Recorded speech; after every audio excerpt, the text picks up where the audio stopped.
Love మీ movie review ఆసక్తికరమైన horror thriller. Ashish, Vaishnavi Chaitanya జంటగా Dil Raju productions బ్యానర్లో హన్సితా రెడ్డి, హర్షిత్ రెడ్డి నిర్మాణంలో అరుణ్ దర్శకత్వంలో తెరకెక్కిన సినిమా లవ్ మీ.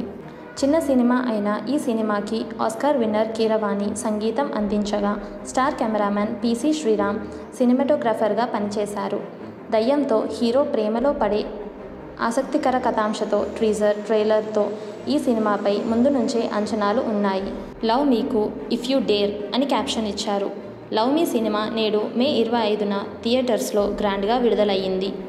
కథ: అనగనగా ఓ చిన్న ఊరు. ఆ ఊర్లో ఓ ఫ్యామిలీ. వాళ్ళని చూసి ఊరు వాళ్ళంతా భయపడటం. అందులో భార్య ఒంటికి నిప్పు అంటించుకొని చనిపోవటం, భర్త చనిపోవడం, వాళ్ళ పాప బతికి ఉన్నట్లుగా చూపిస్తారు. అసలు కథలోకి వస్తే అర్జున్ అనగా ఆశిష్, ప్రతాప్ అనగా రవికృష్ణ కలిసి ఓ యూట్యూబ్ ఛానల్ని నడుపుతూ ఉంటారు. దయ్యాలు, ఆత్మలు, శ్మశానాలు ఇలాంటి వాటికి సంబంధించిన వీడియోలు చేస్తూ ఉంటారు. ప్రతాప్ గర్ల్ఫ్రెండ్ ప్రియా అనగా వైష్ణవి చైతన్య కూడా వీళ్ళతో కలిసి పనిచేస్తుంది. ఓ రోజు ఆ పాప గురించి ఆసక్తికర న్యూస్ అర్జున్ దగ్గరికి వస్తుంది. ఆ పాప పెద్దయ్యాక చనిపోయి దివ్యవతి అనే దయ్యం అయ్యిందని, ఆ దయ్యాన్ని చూడటానికి వెళ్ళిన వాళ్ళందరినీ చంపేస్తుందని ప్రియా చెప్పడంతో అర్జున్ అసలు ఆ దయ్యం కథేంటో చూద్దామని వెళ్ళి ఆ దయ్యంతో ప్రేమలో పడతాడు. కానీ అక్కడ ఓ అమ్మాయి ఉందని గ్రహించి చనిపోయింది ఎవరు, అసలు దివ్యవతి ఎవరు అని రీసెర్చ్ చేయడం మొదలు పెడతారు. ఈ క్రమంలో ముగ్గురు అమ్మాయిలు చనిపోయినట్లు తెలియడంతో వాళ్ళకి దివ్యవతికి లింక్ ఏంటి అని వెతకడం మొదలు పెడతారు. అసలు దివ్యవతి ఎవరు, ఆ పాప ఎవరు, ఆ ముగ్గురు అమ్మాయిలు ఎవరు, ఎలా చనిపోయారు, అర్జున్ దయ్యాన్ని ఎందుకు ప్రేమించాడు, దయ్యం అర్జున్ని ఏం చేసింది, ప్రతాప్ గర్ల్ ఫ్రెండ్ అయిన ప్రియా అర్జున్తో ఎలా ప్రేమలో పడింది, అసలు ప్రతాప్, అర్జున్ ఎవరు తెలియాలంటే సినిమా చూడాల్సిందే. సినిమా విశ్లేషణ: ఓ మామూలు కథకి ఇంకో కొత్త కథని జత చేసి ఓ కొత్త కథనంతో ప్రేక్షకుల ముందుకు తీసుకొచ్చారు.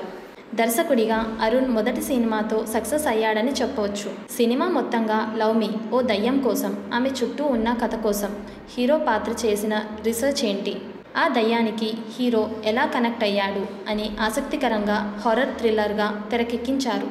సినిమా దర్శకుడు ఒక నవల రచయిత అని ప్రమోషన్స్లో చెప్పారు. సినిమా చూస్తుంటే కూడా చాలా వరకు ఒక నవల చెప్తున్నట్లే స్క్రీన్ ప్లే ఉంటుంది. కానీ ఆ స్క్రీన్ ప్లే దయ్యమే కథ చెప్తున్నట్టు ఆసక్తికరంగా రాసుకున్నారు. ఫస్ట్ హాఫ్ అంతా అర్జున్ గురించి, అర్జున్ దివ్యవతి గురించి వెతుకుతూ వెళ్ళడం, అక్కడ దయ్యంతో ఇంటర్వెల్కి ఓ ట్విస్ట్ ఇస్తారు. ఇక సెకండ్ హాఫ్లో ఆ ముగ్గురు అమ్మాయిల గురించి, దివ్యవతి గురించి అర్జున్ చేసే రీసెర్చ్ ఉంటుంది. ప్రీ క్లైమాక్స్ నుంచి ఒక్కో ట్విస్ట్ రివీల్ చేసి కథపై ఆసక్తి కలిగించిన కథనం మాత్రం కొంచెం కన్ఫ్యూజింగ్గా ఉంటుంది. కానీ చివర్లో మళ్ళీ ఓ ట్విస్ట్ ఇచ్చి సెకండ్ పార్ట్కి లీడ్ ఇవ్వడం గమనార్హం. ముందు నుంచి చెప్పినట్లు సినిమాలో 5 హీరోయిన్స్ ఉన్నారు. వైష్ణవి, సిమ్రన్ కాకుండా మిగిలిన వాళ్ళు ఎవరు, వాళ్ళు పాత్రలేంటి తెలియాలంటే సినిమా చూడాల్సిందే.